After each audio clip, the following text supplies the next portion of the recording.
I'd like to call this regular meeting of the Lane County Board of Commissioners to order for Wednesday, January 24th, 2018. And we only have one item on the agenda this morning, which is a work session on our draft strategic plan.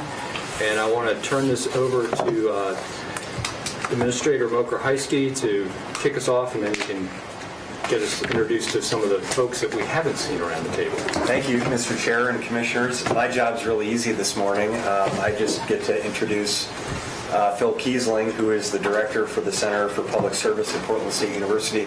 As you all know, because we had our session just a few weeks ago with the team from Portland State, we're really pleased to be working with this great team, and I feel like we've made great progress. I understand we had some outstanding response to the employee survey that we put out, so we're excited to hear about that and get an update on where we are from all of our focus groups and open houses, more of which we have today and tomorrow, I believe.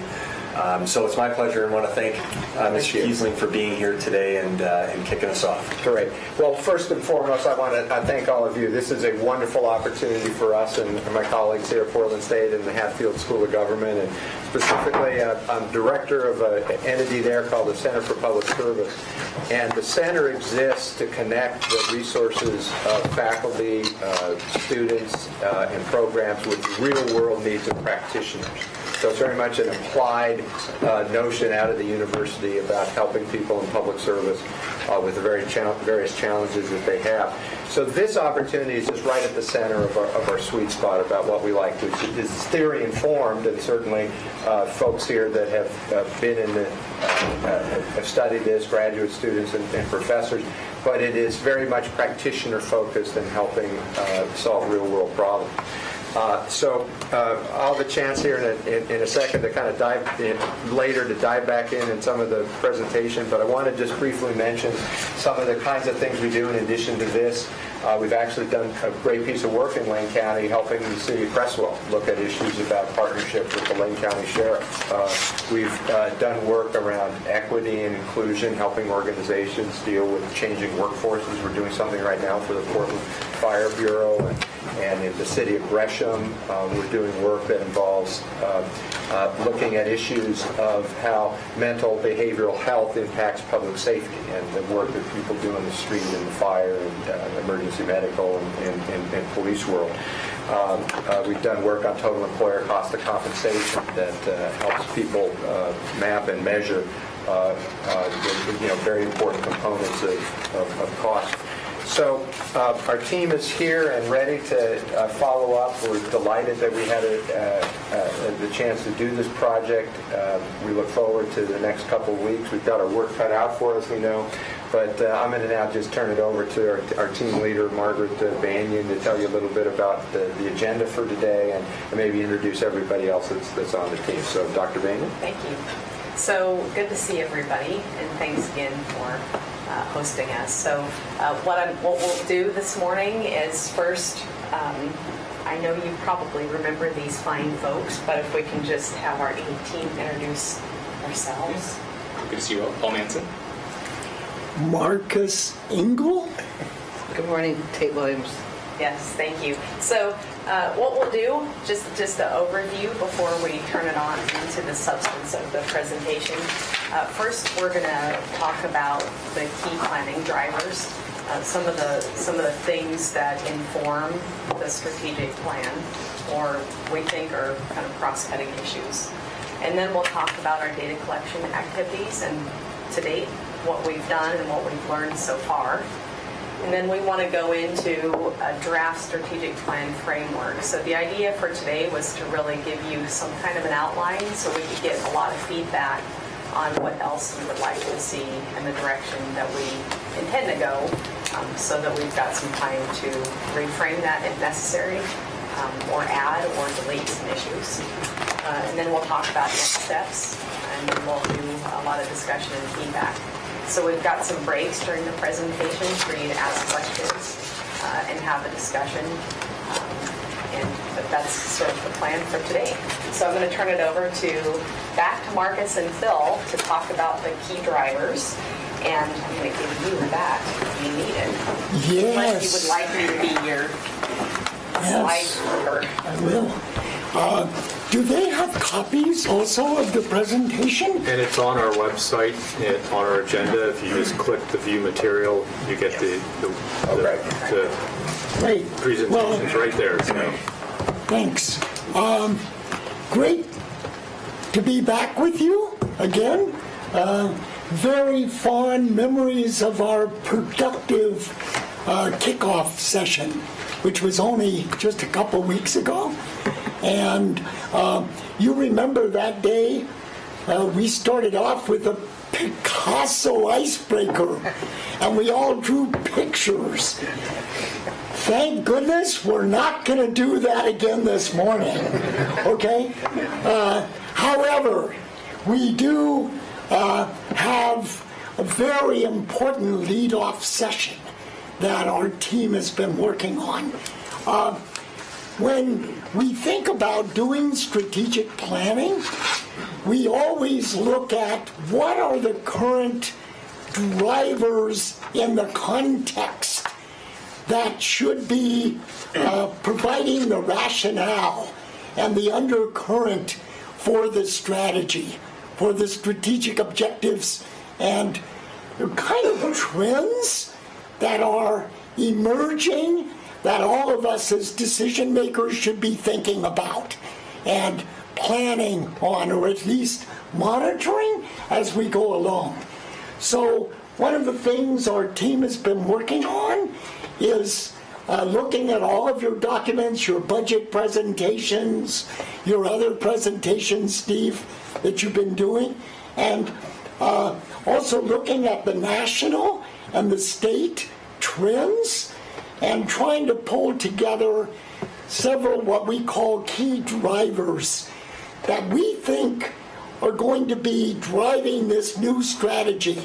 And they're not quite the same as the drivers 3 years ago. These are shifting and they're emerging.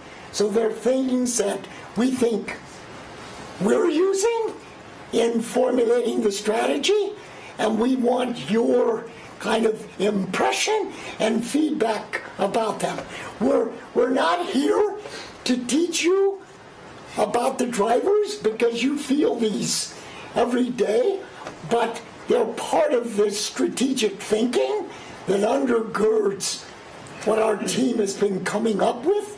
So we want to provide you with that rationale, okay? And we put these in 5 major buckets. The demographics bucket, what's happening to your population here in the county. The transitions in the economy that are going on. We talked about some of these at the kickoff. The behavioral health crisis that the county confronts. The environmental disruptions that we see happening in a variety of different places, and the political uncertainties that the county and the commissioners are confronted with. So we pulled together a little bit of data on each of these. Paul, being our data guy, is going to go through some slides, kind of talk you through some of the key points. And we are thinking that maybe we should go through the whole section and then get questions, or if you would prefer, and it would be more valuable, we could stop after each one and you could ask questions. But we want to make sure we're not spending all of our time at the front end, so we can't get into the substance of the survey results. Do you have a preference for taking questions as we go? I think we can take questions as we go. I think the board's pretty disciplined about letting you guys keep moving, but if there's something that you guys present that they have a question, it's better to get it answered right in that time. So, just as you talk about these key planning drivers, if you can, as you go through them, connect how we should be thinking about these drivers and their impact on our strategic planning process and the priority areas that we've identified, and vice versa. Yeah, and welcome those thoughts too that you might have. There you go. So Paul, Ben? All right. The numbers fun. A lot of these drivers, as we'll go through, as Marcus mentioned, are they're both opportunities and challenges. To some degree, I was sort of thinking about this as Marcus sharing some stories about strategic planning. I grew up on the water, so this is sort of like the currents that are pushing you sideways, whether you like it or not, but sometimes they help you along if you catch them just right. And so I think there's some opportunities here to think about. On the demographic side, this is some data from the Population Research Center at Portland State. They're just finishing up the Willamette Valley forecast for populations across jurisdictions, and so I borrowed this data from them, showing for Lane County the growth trends going out to 2065. The more immediate forecasts are coming up at a pretty quick clip. That blue line is the annual rate of change. I think in the first 1 or 2 years of this forecast cycle, we're talking about 20 people per day coming into the county. Over the next 5-year period, it averages down to about 10 people per day. So picking up quite a number of folks, and primarily driven by migration. Yeah. Just a clarification on that. With this population growth, I've been working on this for years. I worked on Envision Eugene from the outset, and we've been working with your growth analysis. Climate change, how does that factor into this? You know, I think that's a place where we know it's there, but it's not explicitly modeled because there's so many uncertainties. That's actually something I save also for the climate conversation and environmental disruptions.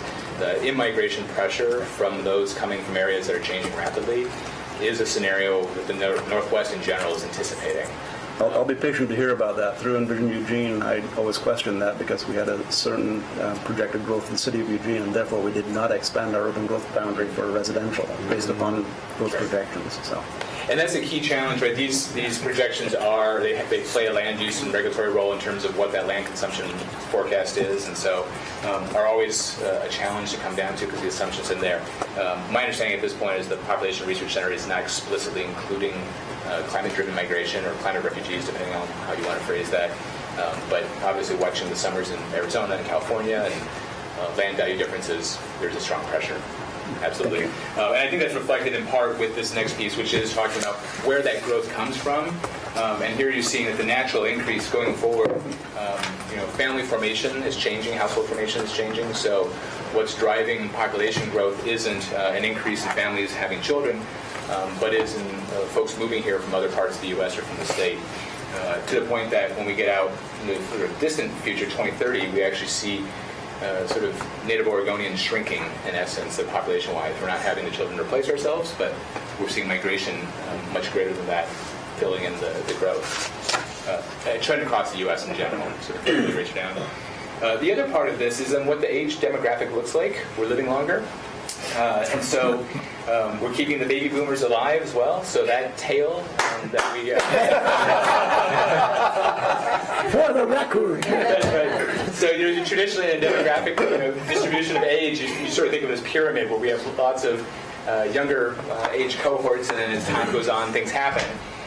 So it winnows down to a smaller point at the top. And this shape is a big change as we see an older population that will have a different set of expectations, needs, both from support, healthcare, income questions, and what that means for the types of economic opportunities in the region.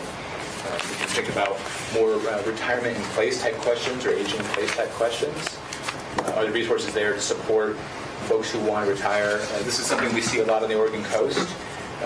Struggling to figure out what retirement on the coast looks like in terms of access to healthcare, medical services, all the pieces that come along as you move from 60 to 70 to 80 years old.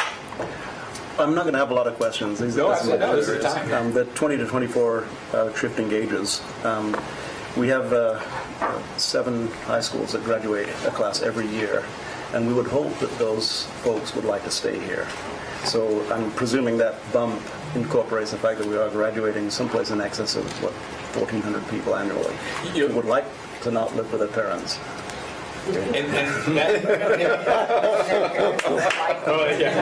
the housing choices they make, we'll come to it. Okay. But absolutely, this is not a surprise for Lane County having the university here. Phil and I work on some elections data, and if you look at the age profile of voters in this county, there's this amazing spike in the college-age population. So there's Always going to be a little bit of a spike in Lane County data because of the education sector that's here. And motor voter. That's right. And they're organized in different ways. So that's always fun when we compare Lane County voting to any other county. There's this very active spike in the 20s, and then they get busy, and then they come back to voting in their 30s. So that's the population piece. I want to shift next into some of the economic pieces. So if there's anything else on the population side of things? Yeah, a question about ethnicity, taking minority demographics. So the demographic trends suggest the growth. Lane County, relative to lots of other parts of the state and definitely the nation, has a lower level of diversity. I think the last time if you go, there's a couple of ways to measure this, but either 88% or 92% white in the county, and so we see some growth. Probably the biggest non-white components are Native American, Hispanic, and Asian at the moment. There is some question mark what growth looks like, and a lot of that's tied to assumptions about what economic development activities occur. There's a lot of sort of whether it's an agriculturally driven equation, manufacturing, or some other sector, but that crystal ball is harder to read in terms of the sort of ethnicity or racial characteristics of migration within the region.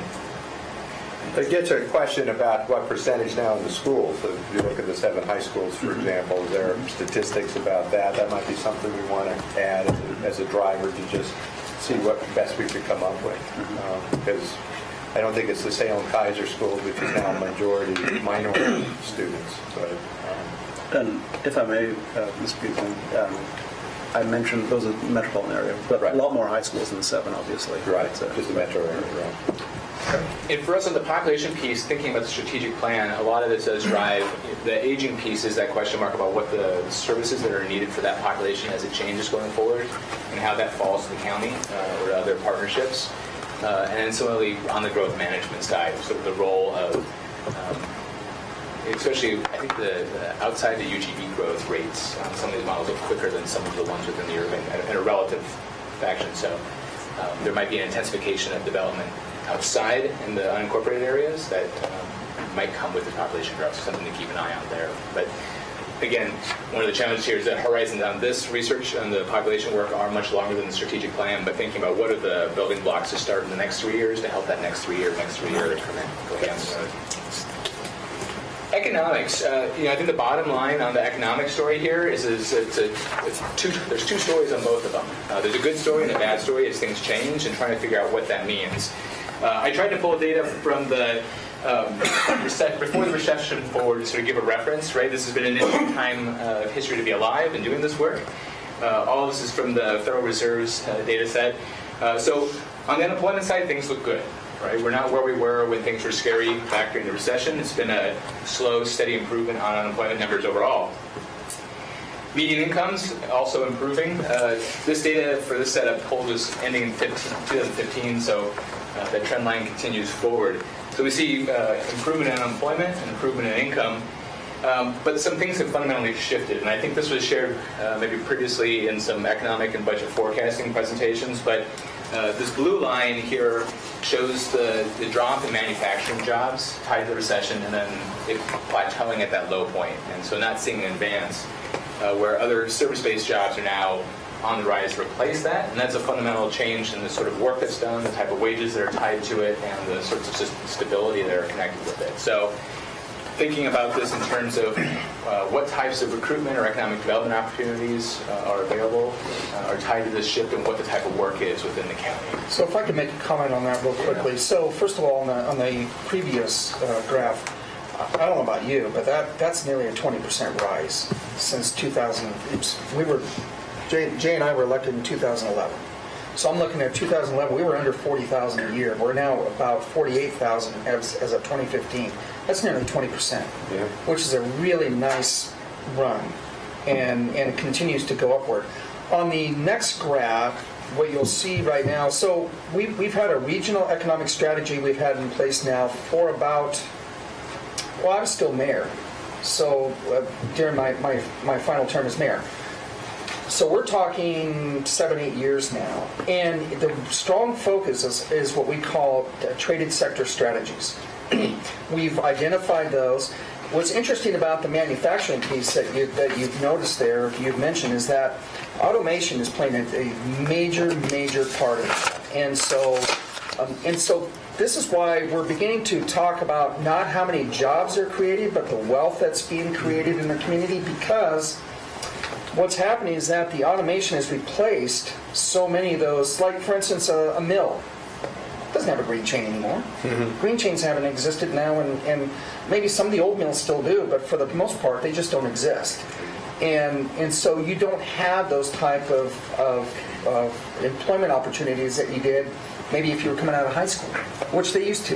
That was pretty common. So what I'm seeing is a couple things, and you're right. The jobs out there. So you have a lot of the service jobs being created. Healthcare has played a big role in that. We've had a big healthcare piece, and now all of a sudden you're seeing this major really focus on high tech.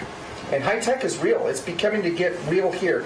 We're a minuscule compared to, Redmond, Washington, or the Silicon Valley, even Portland for that matter. But if you see the trend line, it's spiking and it's going up. And so we have to call that the Silicon Shire. So that's what we call it here. Yes, not bad, huh? It's not bad. I'm really the high-tech nerds come up with some of the best slogans. But guess what? It's starting to resonate. So when Matt Sayer takes a trip down to the Silicon Valley, guess what? A lot of people are recognizing the name Silicon Shire and what that means, and that's right here in Lane County. And so it's interesting to see those numbers and statistics and what they're showing and what's happening here in Lane County. But the wage piece, when I saw that like jumped out immediately, because that said, okay, we're not only employment has fallen, but we're making the right gains in the right places, and that is 20% increase. That's a nice little jump, and something that we should be pretty proud of that we're beginning to see here. And, the exciting thing on the high-tech piece is it's amazing the mobility of that sector in terms of identifying a new cluster. It's a tipping point that gets hit, but there's a cluster phenomenon there where two firms, especially on the software side of the equation, can really be anywhere, and quality of life drives a lot of those choices. So I don't know if you've had time in the Bay recently, but it's really hard to live there even if you are successful. Oh, I know. And so thinking about a 90-minute hop on a Horizon flight up to Oregon starts to look pretty attractive when you do that math. So absolutely. One piece on the wages thing to keep an eye on, I shared this graph, and it only goes up to 2015. But this is the ratio of the top 20% of earners in Lane County to the bottom 20%. And so just being careful that we saw that 2011, that ratio picked up 2 times the earnings at the top level that didn't happen in the bottom 20%. And that happens too with the median number. So when we create enough jobs in that upper segment above the median value, it'll move that up. There's some question marks about what's happening for the bottom 20% or the underneath that median. And this ties to some of the housing pieces. And so the housing prices are coming back. Housing starts haven't come back to pre-recession levels. Depending on who you ask, that may not be a bad thing, since that was a sort of unique period before the recession when the housing bubble was really going fast and furious. But the prices are coming back in. And one of the things I wanted to pull in was the rent burden. And so this is the percentage of households in Lane County. It's pretty stable, but the percentage that are spending more than 35% of their household income on rent. And if you pull this out, sometimes the census uses a 30% threshold. I pulled 35 for this. Most of the folks in this number are actually at 50% or greater. So you have a lot of households where half their income is going into housing costs as renters. And so that's another piece here is that I think the story on the economics is patchy in terms of where... Is that a decimal percentage, or is that supposed to be... That's a decimal percentage, yes. So 40% is the number there on the left side. Yeah, because it says percent household, but then it's expressed as a decimal. So I was like, 40%. the engineer in me is going, what? That's a good, precision and accuracy are off on that. Yeah. And when you bump that down to 42%, sorry. when you bump it down to 30%, which is what what we look at in every other sector, then that becomes more like 60%. So it goes up. And one of the pieces here, the shading is the error. And so one of the stories here, too, is that it looks stable, at least at the moment. It's sort of hard to say there's been a change over this 5-year period. So something has stabilized post-recession. Now the question mark is, will that be able to turn one direction or the other in the next cycle? Way too high range. So the next driver they come into, and I'm going to hand this off to talk a little bit about the behavioral, if it helps, or if my colleagues can help. But I just want to start on the healthcare component. Insurance rates in Oregon in general are good compared to the national average. We're around 90%. And the county is right there at the same number. But the piece I wanted to share here was just that, again, this is that sort of tapestry or quilt work. It's different from different parts of the county. And so looking at census tracts here, the darker orange is down in the below 80% insurance rate. And so some parts of the county are seeing lower, others quite high. I think there's a couple closer into the city here where you see almost complete insurance coverage for those tracts. So just watching that, and as I've shared with others in our team, one of the challenges with measuring health insurance coverage in the census is what counts as coverage pre-Affordable Care Act and post is a little bit different because there are more diverse products post the law change, and so individuals can have coverage, but it may not be complete coverage depending. And so from a census perspective, a household might have one of those bronze type plans, high deductible. Technically they're covered, the catastrophic stuff is there, but anything outside of preventive or catastrophic is really hard to get paid for through those insurance plans. So it can somewhat mask some of the inequalities of accessing health care. And now we have post-post. And now we post, yeah. We also have to make a distinction between coverage and access. That's right, absolutely. So we've seen a significant increase in the number of individuals who are insured because of the Oregon Health Plan and the expansion of Medicaid, but access has been a challenge. That's been a focus that our organization has had in expanding access to care by opening up additional community health centers. So both of those factors are, I think, relevant as it relates to our strategic plan. And a huge challenge, especially in rural parts of all the counties in Oregon. I've had some projects in Tillamook County where you have insurance rates that are almost complete, but there's nowhere to go with that insurance. So that's a huge challenge, and that's a challenge in some counties, especially on the coast, that doesn't really matter where you are sort of socioeconomically. Those that are wealthy retirees and poor residents have the same challenge getting to the specialists they need. Cheesemaker, class of 72. Yeah. Yeah, so Bay City and Wheeler all have the same challenges trying to figure out how to get the health care. I think it's a common challenge once you get outside the valley, what works. The behavioral piece, so we wrestled with what data to bring in here, and one of the challenges, this is one of those areas that's harder to measure in sort of an easy, objective way without making some pretty hard judgment calls. One thing I want to note from our perspective, when we say behavioral health, this is sort of a broader umbrella term. So it's not just things that might technically fall into a mental health diagnosis or sort of an illness model, but it's everything from substance abuse challenges to mental health crises that might be sort of episodic for an individual, but this sort of broad sense of stressed behavioral situations. And so that's why it's hard to say there's data to put to this. We did look at some data around the substance abuse and drug concerns, and for the county, on the arrest and hospitalization concerns, you still see methamphetamines as a key concern, dwarfing the opiate crisis in many ways. But you do see a rise in opioid overdose numbers in the region. But again, hard to sort of connect that because we don't know what's really happening in the rest of the community. And so a lot of what we have here comes from our conversations, either in the kickoff meeting or the surveys, or looking at the community health needs assessment reports that have been done for the county, and getting a sense of this challenge on a growing series of abuse concerns, the treatment opportunities being limited.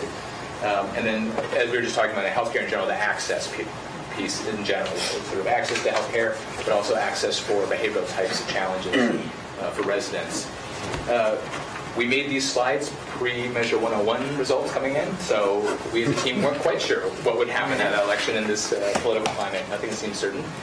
So the changes in state funding was a question mark we had coming into this, and I wasn't sure what I was going to say today. So, checked the Oregonian last night. But again, this is another piece on a federal level too. What will happen now that some of those pieces out of the Affordable Care Act have changed in terms of the mandate, and so that could ripple into some of the impacts on the private providers, what they're able to do in terms of reimbursement rates or private coverage, and then the concerns on what that means from a public safety piece. Phil and I have been spending a lot of time thinking about this in the Portland metro area, but increasingly public safety is playing a mental health role. And so how much of their work is that? And I think we're hearing anecdotally, at least in our part of the valley, 40% of police work is mental health work now. How that rolls into the sheriff's office or other public safety jurisdictions. Did I miss anything because the survey experts are Yeah, I would say that the employee surveys really reflect that, the contrast between coverage and access. It was one of our main themes, especially in vibrant communities. And it even showed up around infrastructure, that there's the need for access is desperate, and especially in rural communities. A need for increased case manager, the impact on the jails. And we heard this in our first meeting a few weeks ago, too. The Sheriff's Department really brought that up, that they need the county to step in and improve that access because the burden on them is so great. So the employees are bringing that same feedback, and they've also tied it very much into youth services and the impacts on homelessness as well. So there's that component. But that was probably one of the biggest topics discussed about under vibrant communities, was increasing access.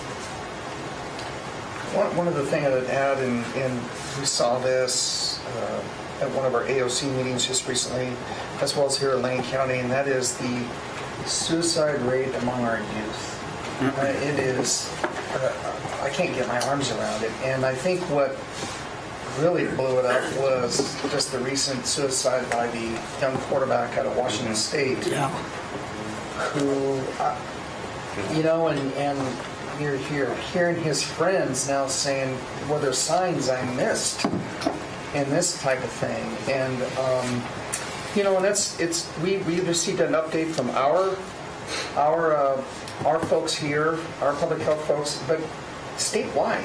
I was just really shocked to see statewide it's very high.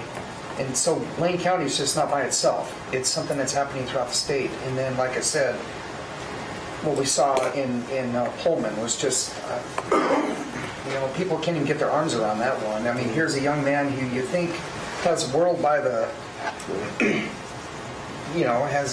and he's expected to be a starting quarterback for a team competing for a Pac-12 championship, and decides to call it a day. I just, it was really stunning to me. But that's one of those things that when our public health folks came to us, I saw that. I just was like, this is really unbelievable. And then the following Monday, going to an AOC meeting, and there it is, statewide. Why? Sid, I made a presentation to the mayors and I, about 100 emerging young professionals this morning. These are people under the 30-ish. That was their main issue too. Was youth and behavioral health issues and the potential for end of life. And it's a challenge I've heard too, tied to stresses have been on the coordinated care organizations to try to provide some of that behavioral health component, and this sort of recent challenge around what the state's reimbursement rates are, causing challenges for a couple of those CCOs, and that access is a big driver here. Where do you, even if you saw the signs, where would you go? And the wait list might be long at this moment. It's sort of an amazing thing to think about when you're at that point of crisis, if there's a wait list. Pete, you have a question? Yeah, I was going to mention something that part of our problem, of course, is what is the public perception of these issues. Because the commissioners, one of our jobs is to be representative of the public. And so in this context, I think it was about a week ago or 2 weeks ago, a friend of a friend, so it wasn't really my friend, but a friend of a friend, took his own life. And I remember looking at the news with my wife, and I said, the suicide rate has now eclipsed the murder rate. But the television news is dominant with what the latest murder is. And so we're often, asked, well, what are you going to do about all these murders? Well, not too many people ask, what are you going to do about all these suicides that have now eclipsed the number of murders? So it seems to me that, first of all, the problem of suicides at all levels, in terms of ages and demographics, that's a big problem.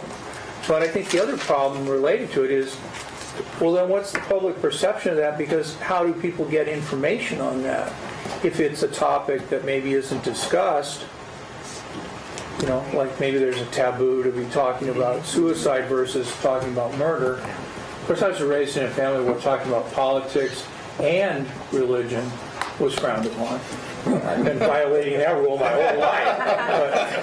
But I would just say, I think the taboo associated with some of these mental health issues, drug addiction, or suicide, but they're real problems that society is, and we see that, and our law enforcement has to deal with it, and our correction system has to deal with it, and on and on. So, In the tie to the strategic planning conversation, I think a key piece out of that observation is, the role the county can play in framing these types of challenges. And so, if it's framing it as a public health challenge instead of either an individual challenge, then that can help refocus that attention away from what might be sort of grabbing the headlines now to what the real challenge is, what really matters to the community.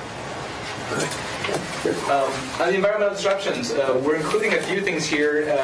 One of them is sort of having a placekeeper to think about changes in the climate going forward. I think the big piece, this is borrowing from the National Climate Assessment data. From a Lane County perspective, I want to share a couple of things. One, just recognizing the change in stream flows going forward, so the role of snowpack as a water source for streams. So what that means from an irrigation perspective, so the economic development impacts on that for agriculture, but also the regulatory constraints that will come with it. So whether or not we have a federal policy on climate change, we still have the Native Species Act issues that will pop up if stream flows drop and temperatures go up. So facing those, and that's an impact that can be felt on the development side, but also on the water supply for municipal water. So those surface water drinking providers are wrestling with have to manage stream flows and also serve their community with water. We'll have to wrestle with this. And then on the sea level rise side, this graph is the projection for Newport going forward up to 2100. There's a funny little piece in Oregon. Plate tectonics is our savior in some way because the coast is rising at close to the same pace as the ocean, so things are pretty stable. The big one might change that theoretically, but yeah, right. That's right. So, for now, the plates are helping us, despite the little irony in Alaska. The irony. So, I don't know if the county wants to get into policy and plate tectonics. It could be a fun area to be emergent. No, probably not. But something to keep an eye on. I think the storms this last week are showing that the sort of coastal flooding potentials are increasing. The tides and the storms line up just right now. Those couple extra inches mean what wasn't wet is now a little wetter, if not real wet. Some of the damage we saw from the Newport area. I also hear the note about the population change. So climate change for the rest of the country will have an impact here, just simply in shifting who comes this way, and potentially also changes in commodities. Just another question. So on one of the other things that I think you can add that is, because I was on the horn this morning with Curry County, and they are, in a sense, very, very concerned about the rainfall. And remember, they had the largest forest fire in the country. Yep. And it disrupts the soils. And what has happened there. And we had some pretty significant fires ourselves up in McKenzie and out by Lowell. And in fact, Commissioner Williams was really involved in that, working with ODF and that type of thing. But there's very significant concerns about the rainfall coming down, what's happened with the soil, and the slides that may be happening that really could cause, first of all, transportation disruptions in people just getting back to their homes, whatever the case may be. It's really added a piece there that maybe we weren't sure was. You kind of expect it, but not like this. So that's one of those added pieces that we're paying very, very close attention to. Absolutely, and one of the wildfires, a piece that isn't called out here explicitly, but should be one of the other parts that comes with these changing hydrographs and storm events is wind vegetation comes on and when it comes off throughout the year is shifting. And so the sort of small fuel loading that happens at the beginning of the year in spring happens differently under a snow regime versus a rain regime. So part of this is just the uncertainty of what those wildfires on the margins of our communities will look like. And in part, too, some of those areas are still in fuel states that are departed from their sort of pre-management conditions. There's a lot of wood there that could still go. And so just watching out what that looks like. And you're right, post big fire, one of the challenges is that when we have these big hot catastrophic burns, the soil chemistry does change. What comes back is different, how long it takes to come back. And watching what's happening in Southern California as well. Yeah. The follow-on impacts of the fires there, the landslides is going to be a huge challenge. Okay, fifth and foremost, a topic that everyone here knows much more about than I, but real quickly about political uncertainties is a final driver here. I actually also, in some ways, like the notion of the great divergences. And what do I mean by that? You look at politics at the national level, and public confidence is scraping the bottom of all-time lows in terms of people's attitudes towards Congress, elected officials at that level. Local government, still very much the place of seen of stability, of civility, really exemplified here in Lane County in so many ways. But that gap between those other levels of government and here, I think, has some real implications on this. And it's reflected in this utterly broken federal budget policy. Counties and state governments very dependent on flows of federal money. I think they've had 3 in the last 40 years a normal budget process. Continuing resolution has ruled the day, and government shutdowns, all those headlines. So it's a kind of a chaotic situation that you have to manage under, and is the chaos going to get any less going forward? Well, it's kind of hard to predict that at the moment. We do, though, at the state level, this at least the most recent uncertainty about the health care issue with 101 has been resolved for now. But I think we all know that we have the most volatile revenue source in the country at the state level with our dependence on the personal income tax. You've all lived through these downturns and recessions and seen what happens with the budget. We have pressures on big costs like PERS. Again, a bit of a bright spot in terms of the return to the PERS fund that closed on December 31st. But that doesn't prevent the current round of increases. It may take some of them off in the future, but that's still a great deal of uncertainty. I want to add just a couple of other things that I think connect back to the other drivers that I think is worth noting. The median age of people who can vote in Oregon is about 48. Okay, and that number is going to go up over the next 3 to 4 decades. Despite the growth of youth and that end of the demographic, the keeping baby boomers alive longer and the like is actually going to be making our voting population older for the foreseeable future. And we're at a point where even in a state with some of the highest turnout in the country of registered voters because of the systems that we have in place, like vote by mail, it's my guess at the moment, I'll try to verify this, but the median age of the people who probably voted yesterday was about probably 60 to 62. Okay, so you juxtapose the concerns of the younger generation against the people that are actually, to date, exercising the political power or through the voting process.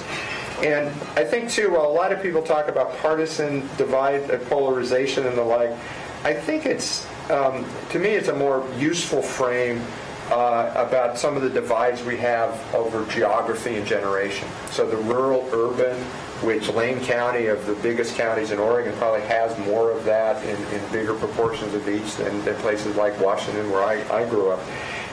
And those generational divides that we've talked about as it plays out in economic opportunities, what you need for education to get a job in these new automated-driven economies and workforces. So I'd argue that our political system, especially at the federal level, is not doing a stellar job of kind of adjusting to all of these new realities. And because of that, it flows downhill to local governments who are having to operate and do their strategic planning in a context like this.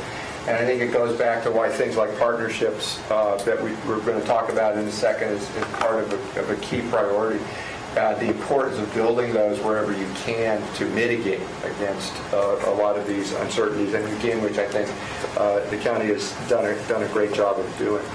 So those are some of the drivers, and other questions might have occurred in this too. We've got a couple minutes, and then we'll turn it over to Margaret to talk about the survey. But any other thoughts or comments? I mean, we've picked up some very good things that we would want to add to this with some other indicators that I think would be very useful to put into this mix. But we wanted to give an overview of the framework that we think is, particularly as you go out and you talk to people in the local community about the strategic plan, well, what's behind it, what's going on here, and I think these are some of the things that we think are important. Thank you. We've talked a lot around this table about the impact of public employee retirement, and Lane County is one of the member governments that signed up to the public employee retirement system. And as you know, there's an employer rate that PERS puts on to employers, and with the 20+% run up in the 2017 PERS, various PERS investments, does that, assuming that doesn't go down, does that solve or somewhat solve the PERS rate issue? No, it Or it has doesn't. nothing to do with the rate increase? It will have some effect in the out years, but one of the way PERS has set its rates, it has not taken the full brunt of past underperformance and built it into the future. So even with a very good 2-year cycle of time, it's more that the effect of that, I'd argue, is going to be that rather than, let's say, maybe a 6% increase out in 2021, that may go back to 4. But the notion that general pattern that we will have gone from roughly 17% of the base employer rate to 30, these are state figures of Lane County in particular, that general trend line is going to be still there for the time being.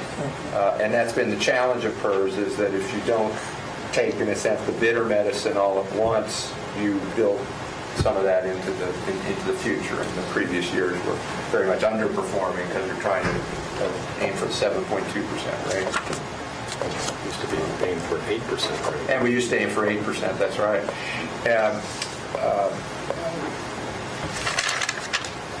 There's a bill in the legislature, as we understand, that the governor has proposed or is supporting, that would provide a state match to local governments to set up side accounts Yes. for PERS. So this would be if a local government like Lane County could come up with a chunk of money to put into a side account. PERS would invest it and could earn a return higher than the rate that we could earn by investing it, and then the state would match it up to 25 or 50% potentially. So that's something that we're tracking. Mr. Chair, I also wanted, we have staff in the room, so I wanted also, if it's all right, just if any staff have questions or comments to chime in here. And then one, if it's all right, Mr. Chair, I just wanted to go back to the economy, recovery, inequality concerns.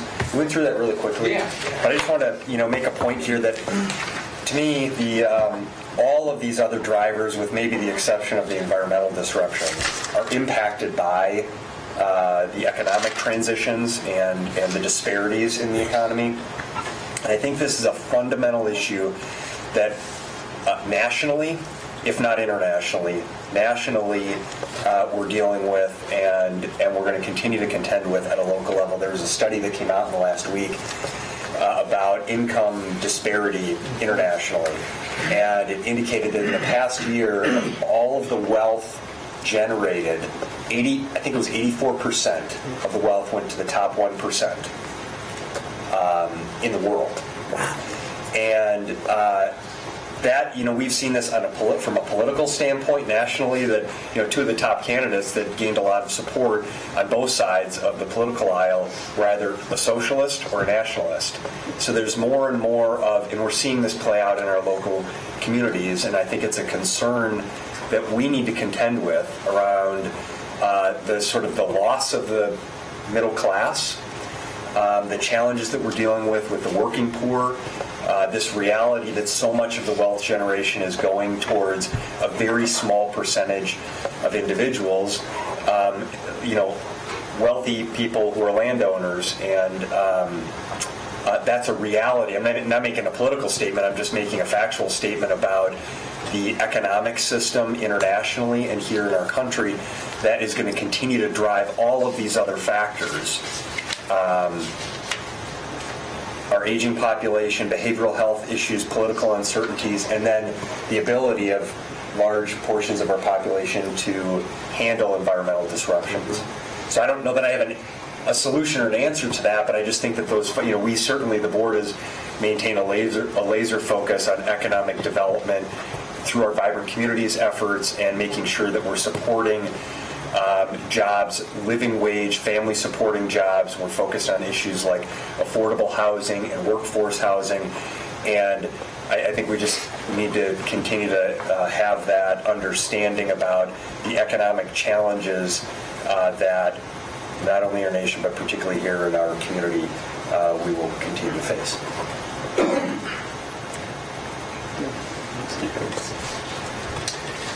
Right. Are there any questions from staff that we? Could you go back to the slide on the unemployment rate trends? Would that be possible? Just had a couple of questions on what that reflects. So, no surprise, that's the story that it's going down. In the past, my understanding has been that there are a lot of folks that necessarily aren't represented because they were in the system receiving unemployment and then they kind of age out of that system, so they're not tracked anymore, so that perhaps the true number of those that are unemployed is larger than what's represented there. So that was one question I had. And then two, just to comment on, while there may be low unemployment, there's my understanding also is that there is a lot of underemployment since we have come back, so to speak. And I just wondered if you could speak to that. No, that's right. That's absolutely a weakness of just a basic unemployment number, right? Unemployment is measured in the number of individuals that are out looking for work. There's a particular definition on what looking for work looks like, and you're right, individuals who dropped out of the workforce for a variety of reasons, either they've just given up, or disability issues have come up, or something else, so they're caring for a family member, that wouldn't be captured. In our quarterly report, in our quarterly updates, we get the U6 numbers. U6, yeah. And track also, track things like workforce participation, which balances that. So, yeah, this is definitely, the U3 unemployment, but the U6 is that overall total unemployment, which includes those people that have stopped looking and work and or are not participating in the workforce, but could be. And because it was interesting, because the U6 was actually trending upward as unemployment was trending downward a couple years back, and now they're both have the workforce participation's jumped massively, while we're still having decreasing unemployment in the last year and a half, 2 years. So. If you watch both of those, it tells a more full picture. But we do track those. You probably haven't been around for our quarterly updates, but we do keep track of that. And it kind of, one of the things about, economic development and all that, it's really about, striving to provide the environment where people have economic mobility. Which means, ability, where they're not housing burdened, where there are those jobs available that give them that economic mobility. But when you start talking about things like where wealth is concentrated and things like the top 20 or the top 10% or the top 1%, that isn't some static group of people. I mean, Jeff Bezos was not in the top 1% at one point, and some of the people that are now in that 1% weren't even in, the workforce 10 years ago or 20 years ago. And now they're in the 1%. And some of those people that are 1% are no longer there. They may be down in that 20%. There's always movement in the economy. What we want to provide is an environment where people are able to move upward in that economy. And that's really an important thing to keep focused on. It's not just about trying to focus on their statistics and trying to place people as demonize people for being in that 1% or being in that top 10% or whatever. It's about, can we provide mobility for those folks that are in the 20% to move maybe up to the next quintile or the quintile above that and change their lives. That's really what we should be striving for. Okay. So I'm trying to be mindful of time. I know that we're going to have hopefully a lot of discussion on the latter part of the survey, or part of the strategic plan. So the next few slides are kind of a package. So Kate and I will share the presentation, but what we want to do is talk about what we found from the employee survey so far. And we've kind of categorized that as, if you've had a chance to look at the survey, we asked several questions. We're not going to talk about the results of all of those questions here today because we really don't have enough time to do that. We had a great response rate, so thanks to Paula and Judy and the staff and everybody for sending that out and prompting your employees to take it. So we had over 500 responses. Still going up. Still going up. It's still open. And at least the data that we analyzed, 350 basic responses and 300 written responses. So quite a lot of feedback, which is great. It does create a challenge to sort of go through and code that data, and we'll do that. We'll continue to do that coding as we go along. So we were pleased to see that, and if we get 50% of the employees, I think that would be fantastic. So some more push might be helpful. So again, we kind of put these in the context of your previous, we're calling it now your previous strategic plan. So the plan that's sort of ending 2017. So we asked 3 questions that were related to each other, and these are listed below as what was most important to accomplish in the next 3 years under Safe Healthy County, Vibrant Communities, and infrastructure. So sort of the top votes here, if we call them that, really a lot of feedback under Safe Healthy County related to public safety. So I know that's a second on the list, but that was a very important category for people that were responding. And what they meant by that was more capacity to serve the rural areas. So each of these have kind of a context to them. There's a lot of context around rural areas as well as youth. So when we talk about public safety, access to services, there was a lot of discussion about youth and rural areas. And in that context, too, homelessness was mentioned quite a lot, as well as behavioral health services. So when we did the big category for behavioral health, it was mental health as well as substance abuse. So each of those, I would say, got about a 50%, and we lumped it all in behavioral health as we learned kind of at your kickoff session. So prevention was an important piece of that, as well as access. You're going to see in the next few slides a lot of overlap. We didn't try to eliminate the overlap in our discussion here about the employee results. So I'm going to turn over to Kate to talk about the next slide. Vibrant Communities, and I touched a little bit on this earlier with the behavioral health services, but homelessness was the number one outstanding concern and area to address. And this included youth, vets, behavioral health, transitional people who hadn't transitioned into housing.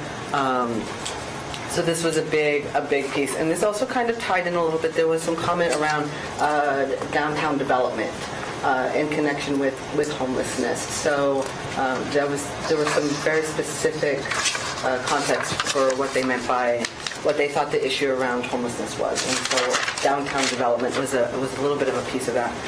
Parks and open spaces was a huge one, which really ties into the community engagement and community enhancement that showed up. They really were asking for the county to provide more activities, more places where the community could engage with each other. Lots of requests for improved and clean spaces, maintenance of them, new activities, community centers, places where the community could come together. So that's that community enhancement piece that went along with the parks and open spaces. Economic development, of course, and then cultural enhancement really showed up here. There was a lot of talk about bringing in arts, focusing on bringing in artists making it a place, again, community enhancement, places where people could celebrate culture and art. So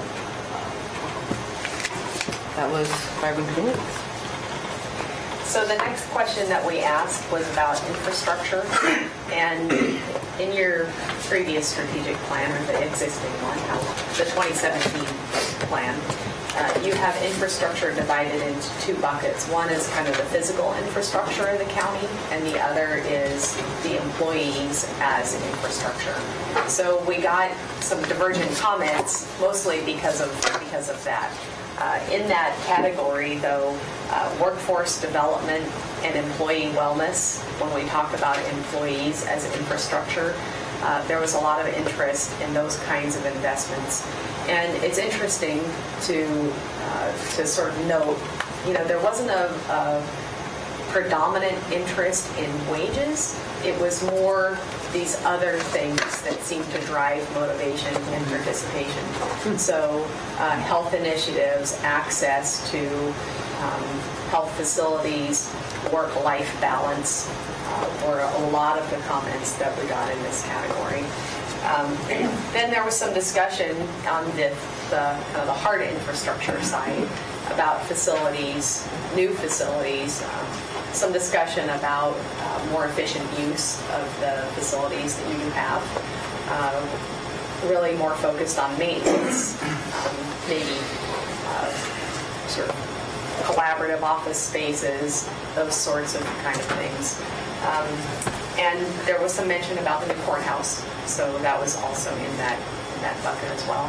And then finally, roads and highways, as you would expect, that you talked about in your kickoff, that was talked about in the previous focus groups that I had done. So the roads and highways were also a big category of responses. And this is more around safety and provision of roads that serve the more rural areas. So again, this context about the rural areas was throughout each of those questions that were for your strategic plan priorities. Now, over to Kate. All right, so these are the values. And we did this exercise. This is the same exercise we did in our first group a few weeks ago, and we did the in-house survey.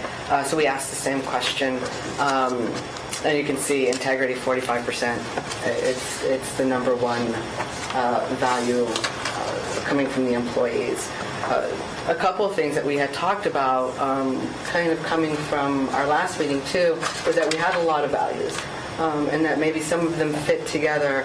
And there was also a discussion around internal values and external values, and maybe splitting them up, and that's a conversation we can continue to have. But I believe integrity was the number one for our work group, so for the directors and for councilmen, it was the top one there as well. So, how we use this and how we get it focused to help move forward, I think is going to be an interesting question to... Who's being surveyed on this one? This is the employees. Lane County? Lane County employees. People with jobs and benefits, typically.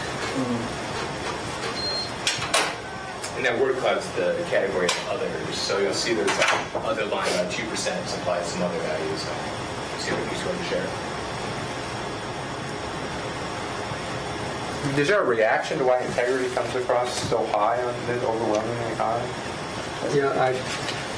For me, I think it's something we've been stressing to try and build trust with the community, and having integrity with the community builds that trust. And that's been something I think we've been trying to do for years now, and had a significant distrust issue with the community, and went through some upheaval, previous county administrator and all that stuff that led to even more problems. And so there's been a real focus on rebuilding that trust. So I think our employees are reflecting that, and you saw that in the division managers and the elected officials also are reflecting that there's a real desire to have people trust in Lane County government. And we did it through the jail levy when we actually added a auditing function into the levy vote. That was part of the levy vote. And next week we're going to be presenting that annual audit showing that we're spending the money right where we said we were going to spend it, that sort of thing. And that's just been really a value that's been pushed from leadership on down is building that trust with the community. And I think that's, where do you build trust? You have personal integrity. For me, I would just want to know what is meant by these values. In other words, is that we value our own integrity or we value other people's integrity? Do we want other people to be open and accountable? We don't see enough of it, so we want more. Or we're really proud that our value is that we are open. And I'm still not quite sure what, like, if a county employee doesn't value public engagement by themselves, or in other words, hey, it's not my job to be public engagement. It's the commissioner's job, or it's somebody else's job to do public engagement. That's not really my job. See, so I don't really know what this tells me. We did frame the question. What do you think it tells us? Well, there's a couple of challenges. We did frame the question and ask them to think about the values relationship with the county. So it isn't the personal values as much as what the county stands for. But you're right. You're also picking among your children in some way. And so we can say 45% is the number one vote for integrity. That doesn't mean that public engagement is only worth 2%. We asked them the top one, right? The number one. They had ranked them all in order. And so this is the percentage of the number one votes. Number one votes. Okay, that's. And so that's a challenge on interpretation. So it's not personal. Like, I think it's really important in my job that I have a lot of integrity. It's more what? The county as an organization. The county as an organization should have a lot of integrity. No, we think this is the, isn't it? Is the value. It is the value that would be the number one value that the county, we see the county communicating or the county embodying. Well, is that negative then? I think it's very positive. Positive. That's what I think. In a sense that they perceive that in terms of when they think of working for an organization, what's that organization's number one value? That's your way of saying it? Yes, that's right. And they say they think it's integrity. And values are typically, whereas in other components of a strategic plan, there's a lot of things that will change and evolve. Really, values are intended to be consistent because they're part of the culture of an institution, of who you are, how you. So it is both, I think, a reflection of the organization as an institution. It's also a reflection of the people, ultimately, and what we expect of our people. We expect that everybody act with integrity, that we are open and accountable, and so. But those values are really something that over time should remain pretty constant because it's who we are and how we act. And that shouldn't change much. There could be an ongoing barometer that you would take, or a dashboard, to ask your employees, how do you think we're doing on each of these values? That might get you another interesting gauge of things going forward. And Commissioner Sorensen has a really good point as well. The strategic plan should not just give the word, it should put it in context of what does that mean in the culture, right? I mean, it gets back to how do we as a county see these values? How should you see them when you're looking? Because they help when you're recruiting people. People self-select into organizations that they align with and feel like they can be engaged. But it also helps in their culture to guide the organization to do the right thing. Because what is right is defined by those values. So we need to give some definitional context. I think that's your point. But if you took it negatively, you'd say, we have a group of people that really don't want to be empathetic, don't want to engage in the public, and really don't care about diversity. So do we That's not learn that what from we this want. too? I think you need on this slide, I think you need the lead in and exactly what is the Yeah, measurement of, which Yeah, is the number we one agree. value.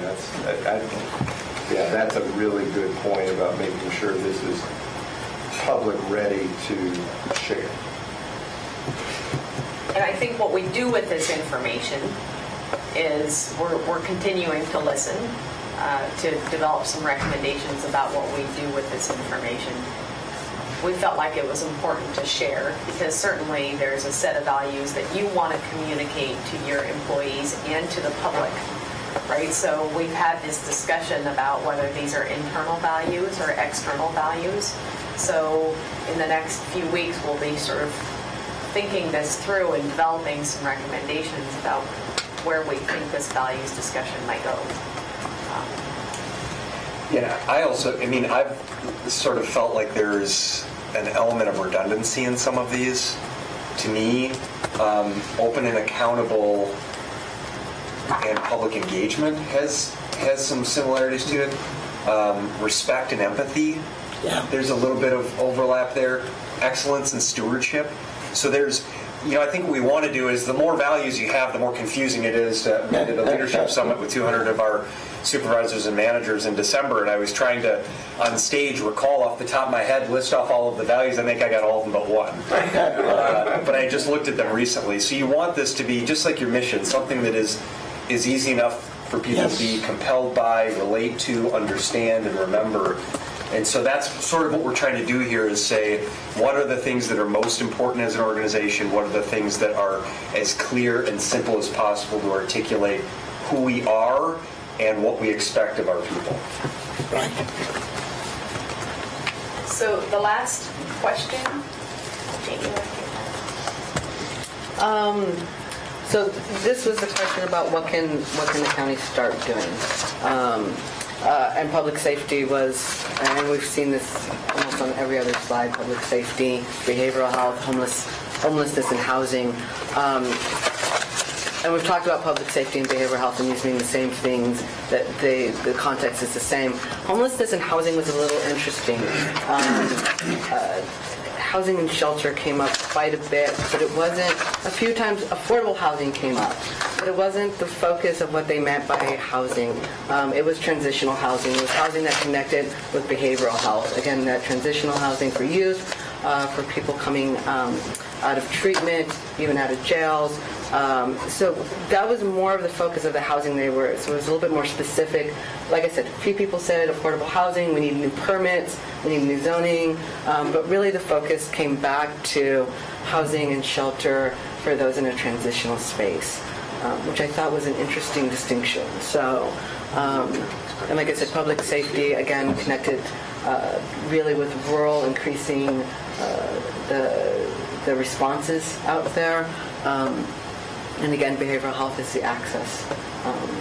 And I'll contend that public safety equals behavioral health and homelessness and housing. Yeah. Because if you look at the population of our jail, for instance, what's the percentage of people suffering from behavioral health disorders to include substance use? Yeah. I have a question. It's the first time I've seen this, but we're asking employees across all of Lane County, and when we finally finalize this, we'll be able to, cross-tab that and say, where did we get the responses from? But I sense in this that you're getting people, regardless of whether they work in, do public works and do roads every day or work in the jails or this, that this is crossing the occupational silos that people might be in or the divisions, and they're saying, as I look across the county, those things are coming up, even if I don't work in those day to day myself, right? Is that? Yes. Okay. I would also say that because, they're all tied together. So regardless of where you're working, you're going to see some kind of aspects of some of this. Yeah. Regardless of where you're at, if you're working in roads and you're cleaning up after homelessness downtown, it's gonna. I think that these things are almost some of the biggest issues, and so everyone's kind of starting to come in contact with them at some level. I think what you see also is we have one of the most effective public safety coordinating councils in the state, where we have cross-disciplinary people meeting regularly and breaking down silos. So we've got the folks from H&HS that are actually executing the programs to house people in transitional housing in the same room with the sheriff's office that has the patrol folks out there, in the same room with parole and probation, prosecution, the judges that are doing the sentencing work, the public defenders that are having to deal with these folks and understand, if they're not being held, they can't help them as a public defender because they disappear and they just end up with a bunch of failure to appear citations. So all those people are together talking about how can we improve the system. It also even includes some of our public works folks, because we started bringing them in because we have such a huge traffic fatality issue in Lane County. So we're even, they're even starting to get the nexus, the folks from our transportation planning between our lack of rural patrol and what it's doing on our roadways. So they're, having that highly functioning public safety coordinating council, and along with that, we also have a really good Human Services Commission that brings a lot of agencies and folks together. Those two things together keep all these things fairly top of mind. I think what you'll find, though, you said housing means transitional housing. In this survey, when we go out to the public, that's going to change a bit, because most of the people that are answering this survey are aware of our programs and understand them. So that phrase transitional, the general public, that phrase transitional housing isn't even in their vocabulary. So you're going to see a different view of the housing issue there. For them, it's going to be affordable housing, more housing choices, and that sort of thing. So it'll be interesting to see the difference between the employee internal survey, where you have professionals that are dealing with the program, or at least aware of them through these various coordination efforts, versus the general public. It's no coincidence that our board chair is on the Public Safety Coordinating Council and the Human Services Commission. But I think that's why you're seeing, this across the organization focus, because there is a focus here in Lane County on breaking silos down, and by having a strategic plan that's focusing us on all going in the same direction towards a set of outcomes.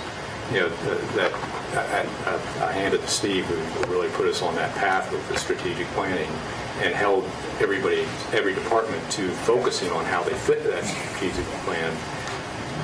That's why there's this general organizational awareness. One other thing I will point out regarding public safety and behavioral health is that every month we have, at the county level, we have a mental health summit.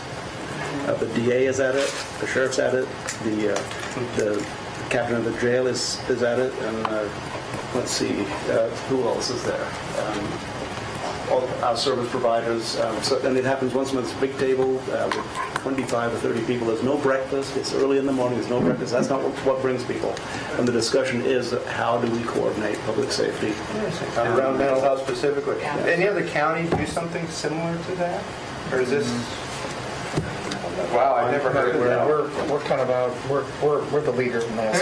Wow. Yeah. Wow. That's like a real sure enough best practice. Well, Multnomah has a really good PSCC and does a lot of really good work under the basically justice reinvestment, a lot of restorative justice programs, et cetera. They're pretty high functioning, but I think when it comes down to a county that has the rural issues that we have and everything else, we're far ahead of a lot of counties on some of those issues. I just wanted to put a pitch in here that the question, where can we make an impact? It kind of assumes that all the other good work that's going on will continue and won't be a problem. And so what I mean by a pitch is that if you think about the public-private partnership that exists in dealing with all the recycling and garbage that people create in the county, it's private. Generally, it's private parties that picked it up, and then it's generally the public that stores it and keeps track of it and hopefully doesn't pollute rivers with it and keeps it safe. Well, that whole system breaks down at like 5 days if it doesn't all work. And so it's not a problem, right? Because there's somebody out there looking at what are we going to do in 50 years with all this garbage, and there's somebody looking at our recycling rates and working with different groups and making sure we keep our high recycling rates. And the contractors, the people that pick up the trash from our houses, generally are private, and we have to make sure that they're making a good return on investment. As long as all that works, then nobody is calling me up saying, how come there's a big pile of garbage in front of my house, and when are you going to take it away? Because it's working. It's a system, and yes, we have an advisory committee, and yes, the board has had lots of briefings, and we have a great staff that keeps on top of it and all, but I think part of it is that this question in some respects addresses future needs, and not recognizing, not that we need them to recognize it, but it'd be nice. But it'd be nice if they realized that there's a lot of stuff that we're doing that takes a lot of time and money and energy, and if we don't keep doing that, there will be a problem. Right. And so I think that is something, obviously we're going to have to keep in mind as we go through this is, well, yeah, we have existing challenges in keeping the ship going in the direction it's going.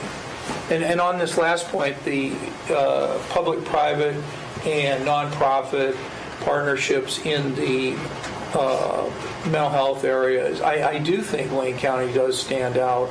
And in the drafting, not that we're getting into the ancient history of Secretary of State Kiesling swearing me in as a state senator a mere 25 years ago. Yeah. But when the You're blaming me, right? No. I'm saying one of the things I got to work on was the Public Safety Coordinating Council legislation that came about in 1995, a mere 2 years after that. And so, we have been leading the state not only then, but now with this idea of integrating our nonprofit, our government, different branches of government. And I have to say, too, we've got a great DA now.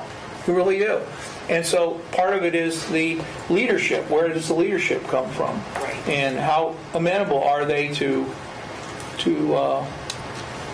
doing things better, cheaper, faster, with more integrity, with empathy. 45 on integrity and only 2 on empathy. Any other thoughts about this piece? Because what we want to move into next, we have about 35 minutes left. So I anticipate a lot of discussion in the next set of presentation. So any parting shots before we move on? Okay. So the next part of the presentation really talks about the draft strategic plan framework. And what we've done, and I'm assuming the rest of our team will kind of pitch in here as desired. What we've done is really sort of looked at the structure of your existing and expiring plan and proposed, instead of 3 priorities, really more 4 priorities with a twist. So really what we looked at is said that you've got not a lot of change in your big buckets, right? The safe, healthy county still continued to appear to be pretty relevant. The infrastructure still appeared to be pretty relevant. Vibrant communities still appeared pretty relevant. And we would propose thinking about adding another piece, which is our people and partnerships. And that piece is really right now in the center. By the way, I'm not a graphic artist, and we did not yet engage a graphic artist. There will be one on the team. So this is a conceptual picture about how it will look. So we'll have someone on board that does a better job. But the people and partnerships being kind of the core foundation to making all of your other priorities work. And we talked a lot about what that meant. What does that mean for a core foundation? You really have to have a great system in place, like Commissioner Sorensen you talked about. to make these other priority areas successful. So we're proposing another priority area, people and partnerships, which would also include some discussion and some focus on financial resilience. We know that that's a core component of making the county work. So what I'd like to do is go into each of those in a little bit more detail and have sort of a high-level discussion about those concepts as well as what might be the key strategic initiatives attached to those. Marcus? And one of the reasons we felt the need to do this, let me say two things. Number one, we recognized at the kickoff the importance of moving forward through partnership. Without partnership going forward with everything else, we're not going to be able to get to that vision of being the best county, continue to move in that direction. So we wanted to highlight that, but we also recognized the bucket of infrastructure, as Margaret's already mentioned, had this kind of dual component. One was external and one was internal.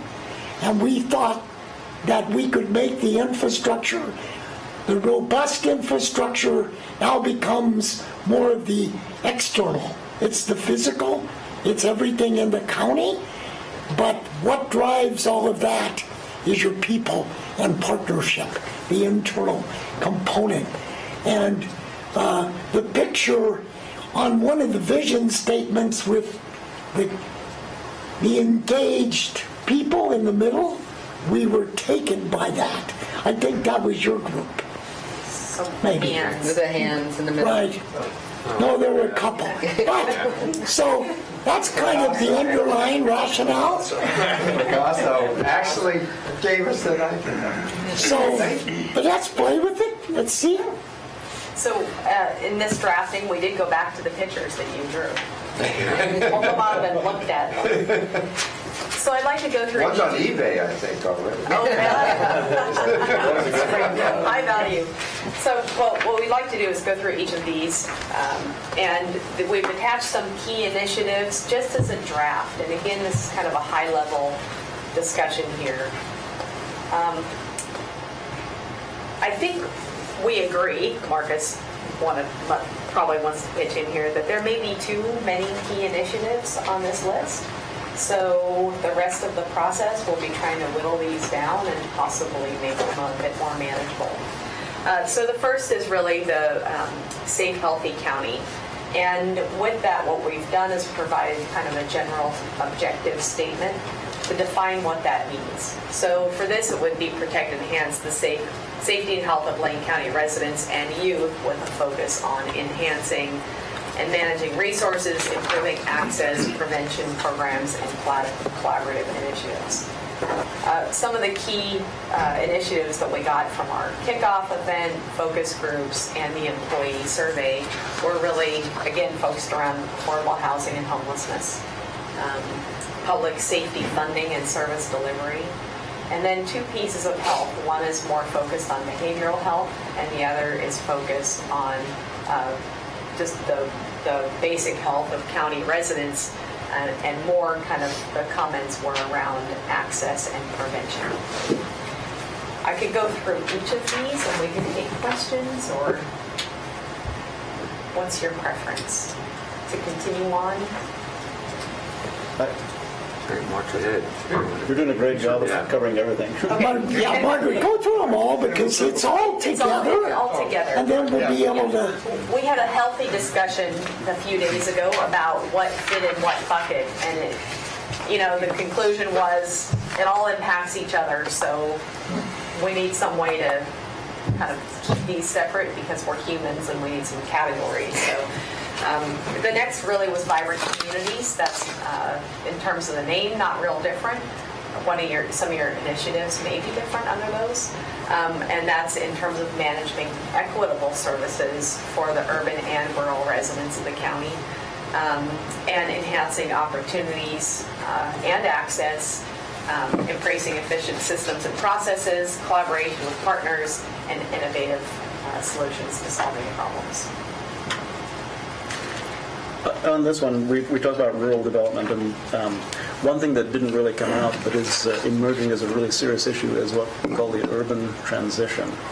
That's the people who actually are living in a rural service area but living in an urban environment. And that occurs in Glenwood. It occurs in River Road and Santa Clara, where people live on streets with ditches adjacent to or across the street from people who live inside the city with the EPD services, for instance, Eugene Police Department services or Springfield Police Department services. So, and it's becoming a big issue, and we have a lot of people that live out there. Good point. Yeah, so I don't remember seeing that much emphasized in the surveys. But I probably think about it more than other people. That's one that seems to cross over both from the Migrant Communities as well as the partnership piece, because so much of that is you're dealing with a municipality that provides services within the urban area and the county that is. There's some. We also included sort of this land use and management kind of key initiative. Part of that was driven by some of these discussions, maybe that in terms of the transition, but also, we really recognized it had the legalization issue. Initially, that was kind of a driver that we knew kind of probably had to be embedded in some other areas because we're seeing it as an economic transition issue, but that it's creating some dysfunction that needs to be dealt with. So in terms of this land use and management area and initiative, some of those kinds of issues really we had considered maybe that belonged there. It's also a place we can have impact on housing supply. Right, yes. Let's keep So going. the other thing I wanted to mention, though, before we leave this topic is parks and open space. We talked about that as an infrastructure issue, but it's also related to tourism. So there's quite a few comments. And looking at parks and open space as an economic development driver. So some of the bike lanes, sidewalks, trails, those sorts of things. The context here is really around what are the economic development opportunities associated with parks and open space, since it's a key asset of the county. So next one, of course, is a robust infrastructure. And again, we see some of the desires and thoughts about parks and open space here. But more, I think, from a conceptual standpoint, the infrastructure decisions being made around what's your highest return for your investment. And highest return for investment isn't always economic in dollars. Sometimes that investment may be in safety. So looking at infrastructure in terms of your ROI, so to speak, but expanding out what that ROI is. What does that mean for livability? What does it mean for a safe, healthy county? What does it mean in terms of efficiency and access? So new facility development and funding was kind of around this idea of road and infrastructure. Facility maintenance strategy being around more, the example was around parks. And then safe transportation being another key value there. And then the final category was our people and partnerships. And really that's, again, the foundation piece, providing a safe, healthy, and inclusive work environment that can attract employees, retain employees, as well as be able to sort of embedded commitment to delivering value and service to residents through partnerships and funding. So we see some emphasis there in terms of maybe a key strategy and initiative being around enhancing partnerships, which you do a great job at already. And there may be some opportunity to really emphasize that in the strategic plan, as well as employee training and development. So that's kind of the last bucket. I want to kind of stop and have a discussion about that before we talk about next steps. So this piece right here is something I'm such a strong believer in, and So back in 1998, right after the Thurston shooting, and by the way, that was the worst high school shooting in the country at that time. Now it's not even mentioned anymore. That's how things have changed, unfortunately. But at that point in time, what it did for the community was really pretty stunning. So I was just a brand new city councilor. Bill Morissette was still our mayor. What we did is we pulled together and created what we call Team Springfield. And Team Springfield was the city, the school district, park and recreation district, and the utility. So sub was a part of that. And what we did is that each month the administrators would get together and talk, and every 6 months all the elected boards would get together and have a conversation. We actually created a Team Springfield budget and focus on things that we could all agree and be a part of. It was one of the reasons why we had such great success in our ballot measures being passed during these times, because we would take turns and support each other's measures, whether it's school, whether it's city, whether public safety from the city, whatever the case may be. And part of that is because during that decade, we had a lot of successes in Springfield. And people used to say, what's your success? I said, it's teamwork. Because we had to, here was the good news. The good news is we were next to Eugene. The bad news is we were next to Eugene. No, literally. And so we had to scratch and claw for everything we could possibly get and attract. And the only way we could do that was not be divided, but be united in our approach. And it just wasn't the economic development successes. I mean, we have this vibrant public safety system in the city now today because of the work that all of our governmental agencies, and we got buy-in from the public and focused in on that. We've built I don't know how many new schools in Springfield over the last decade. It's I think 5 or 6. I think 4, maybe 4. No, I think it's 5. And so there's been this commitment to education. Willamette Lane has just really been doing this. In fact, we have a grand opening coming up here, what we call the Thurston Hills, and we put that, Willamette Lane put that on the ballot, and I believe the vote was 77% support from the community. So now, granted, you can't do a Team Lane County in the same way. It's different, but I think what you're seeing today.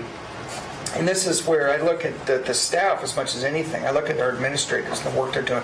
There's such collaboration going on between Eugene, Springfield, Lane County, but beyond that. I mean, just the great thing we just did with Florence here not too long ago. I mean, the things we're doing with other communities throughout. And then beyond that, Karen Gaffney, our Director of Health and Human Services, came and talked about some different projects.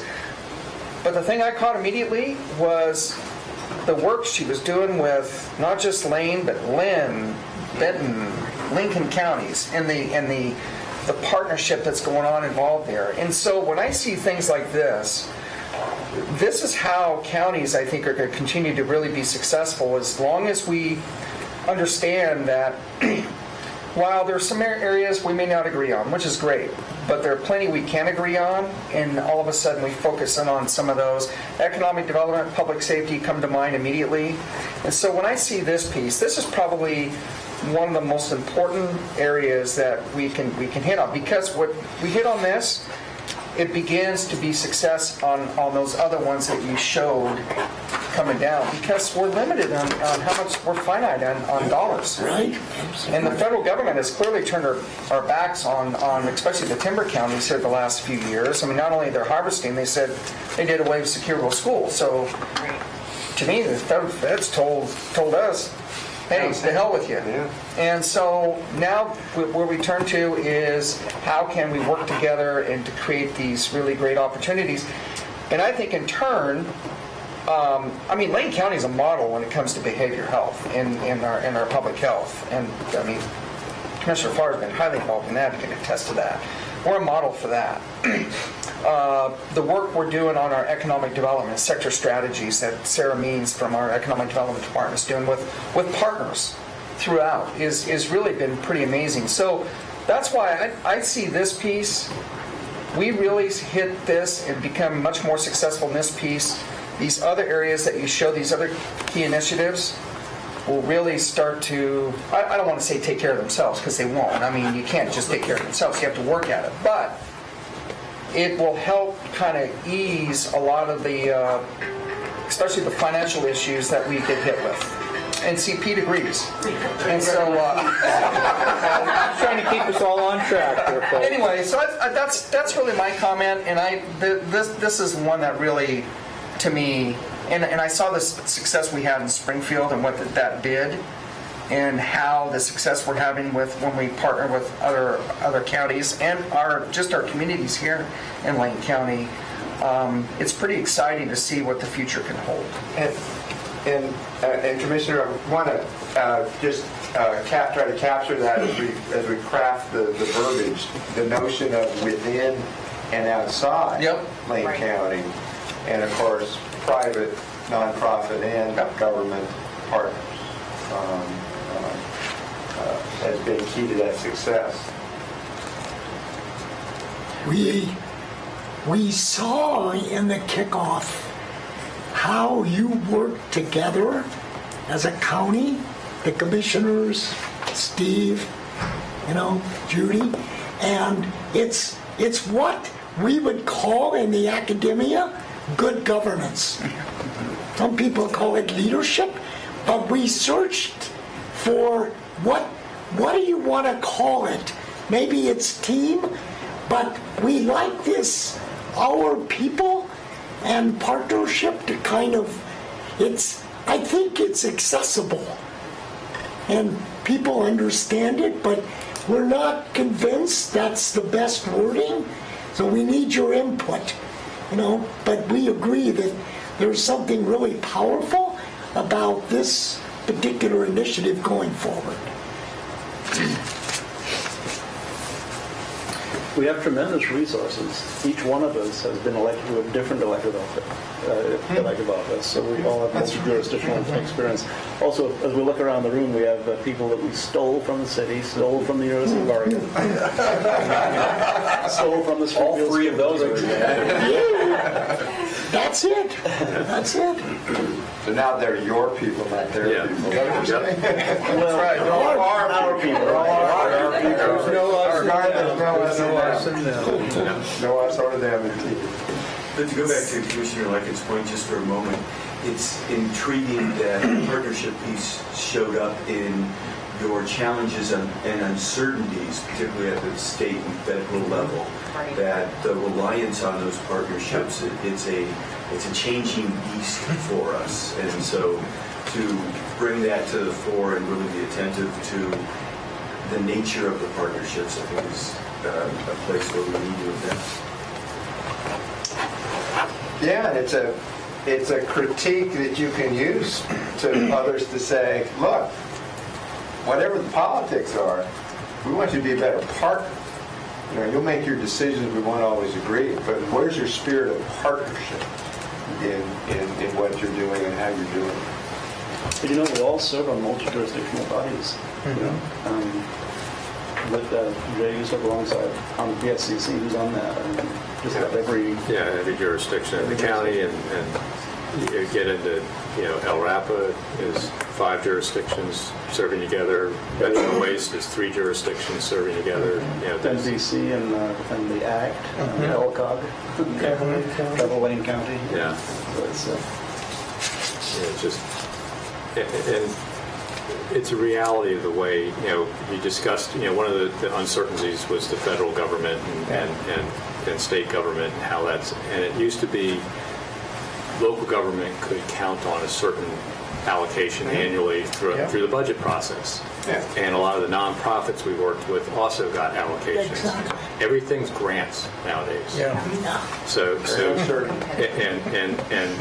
and one of the ways you achieve grants is you have to team up as a group and apply as a group for a grant, because you show much stronger capability. So that's developed this uncertainty at the federal level has developed a necessity at the local level to have these collaborations.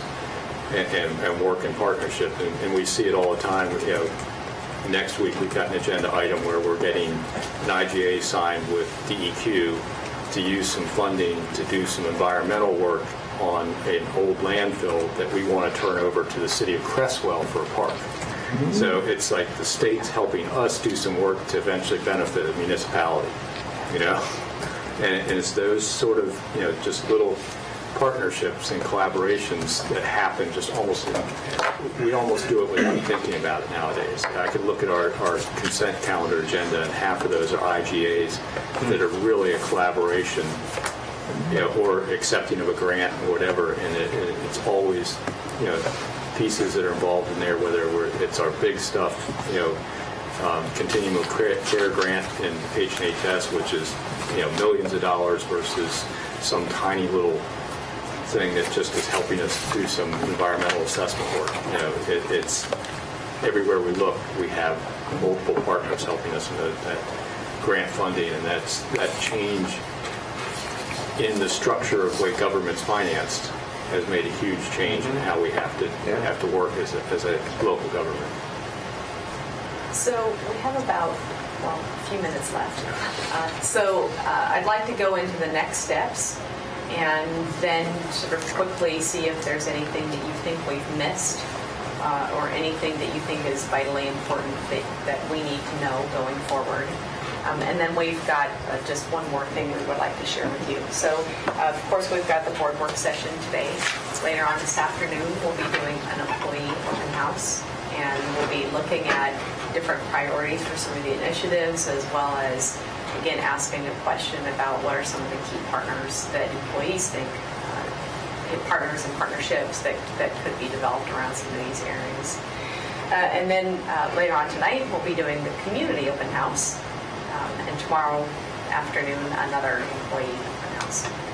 We plan to then get to work again on developing the draft strategic plan, as well as some measures in terms of how we know this plan is working. And then we anticipate bringing this back to you February 27th. So that's sort of the range of next steps we have on board. And then can you pull up the one, I don't know how to, what we've also been working on is a conceptual one-pager. We heard pretty loudly that at the kickoff that you like the idea of having something simple to communicate.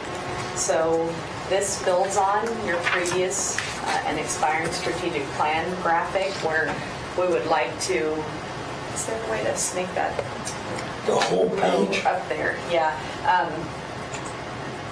Would like to be able to continue to work on, and again, get a graphic designer. We've got one coming on to be able to work on this and massage it somewhat, but it tries to wrap in this whole discussion in a way that is clear. Doesn't obviously going to have a lot of the details that will be behind your strategic plan, but this is sort of our going in kind of framework to be able to wrap that into a one-pager. So we want to get your feedback right now, if we could, about if we missed anything, if you like the approach, should we put anything more on the table, take some things off the table. What's your pleasure here? And if everybody could be kind of brief, because we have about 6 minutes before we lose Metro TV. Yes. 11:55 we lose TV. We can go around if that helps.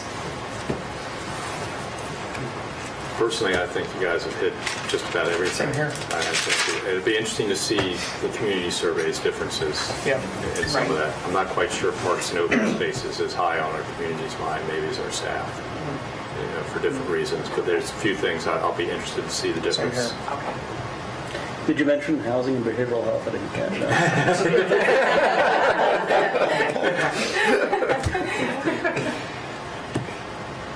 Anything, Gary? Well, I think you distilled the essence of what we discussed in the original work session, and you've done a good job of capturing pretty much all the components. I think it's great. You're particularly interested in rural issues. Well, naturally, yeah. I have a district that's twice the size of the state of Rhode Island. I cannot cover my entire district in one day legally. So it's a challenge. That's what most costs. So it's a big district, and it's very, very diverse. And each region has its special issues and interests. That's a lot of fun to serve them. I'll just say that I'm, always impressed with what you guys are doing and the care you have and the work you do, and I'm just a big fan. I think that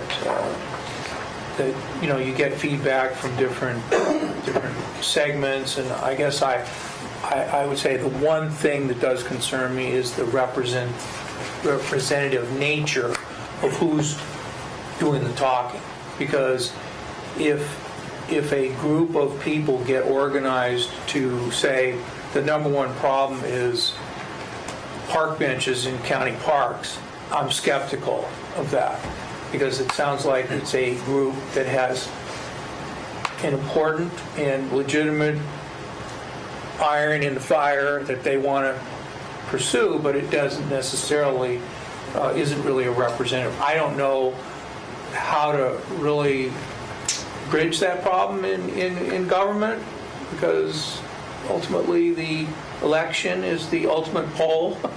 But when we're trying to figure out what does the county need, and we are looking at opinion makers in the community, we're looking at the community, we're looking at employees, each one of those groups, depending on how you sample them, how you survey them, you'll get different answers. Any other parting comments, team? Or? Doesn't look like we have any comments here. No, great. I think I'm really pleased with where it's at, and we talked about this from the beginning being not a revolution, but an evolution of our strategic plan, and I think this has been a great process. A lot of people, I'm so thrilled that we've got over 500 of our employees. That's like incredible for a strategic planning survey. Right. For over 500 employees to respond to that. And great, going up. And going up, great process, great participation, which will continue, and a wonderful evolution of the work that's happening here. So thank you so much for all you've done so far. Thank you. Thank you.